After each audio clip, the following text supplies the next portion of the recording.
Bitten hælder kaffe op i koppen fra Harzen, lægger cerutten fra sig i det matchende askebægers sneklædte tænder og skruer låget af den røde bankotusch. Hun sender et skjult blik mod borddamen Hanne, der er i gang med at legne et imponerende arsenal af krystalfigurer op, mens hun tykker energisk på et stykke nikotin-tykkegummi. 8, 23, 6. Ja, det får man jo ikke for meget af, siger Preben med en undertrykt knækken, mens han fisker plastikkammen op af den svagt lyserøde skjortelomme og kammer hentehåret med et kægt sideblik i Bittens retning. Bitten smiler lettere forlegent og flytter rundt på flokken af lykkebringende plastikgrise, der står opmarcheret i et sindigt system over for rækken af bingoplader, klar til angreb. De har trofast fulgt hende de sidste 5 år, hvor bingohallen har været hendes faste mandagseventyr. Ved siden af grisene står pakken med toffifee, og ved siden af den termokanden med salens sorteste kaffe. Klar til kamp sætter Bitten tænderne i aftenens første stykke wienerbrød. Kage krummer daler ned og lader sig indfange i polyesterkjolens dybe folder. 69, råber Preben. Og så er det vist tid til en bid smørbrød.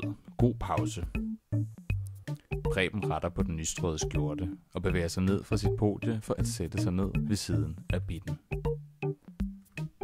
Hanne løfter øjenbrynet skarpt. Hun har siddet over for Bitten i 4 år, og det har været en ulidelig kamp for overlevelse. Bitten har dårlig smag. Hun dyrker porcelænsfigurer med turistmotiver. Bitten er bestemt ikke værd at satse på. Hanne føler sig som en meget bedre hoppe, og ved, at Preben inderst henne hellere vil have hende. Preben har altid udvist tegn. Han kærtegner hende på ryggen i køen til de højt belagte rejemader og den sorte kaffe, mens han taler med Bitten. Han sætter sig i hendes nærhed, under påskud af at dele Karen Wolf-småkager med Bitten, der i øvrigt snakker, så ørerne falder af. Bitten mangler en enkelt brik. Et magisk tal. Nummer 5. For at vinde årets gevinst.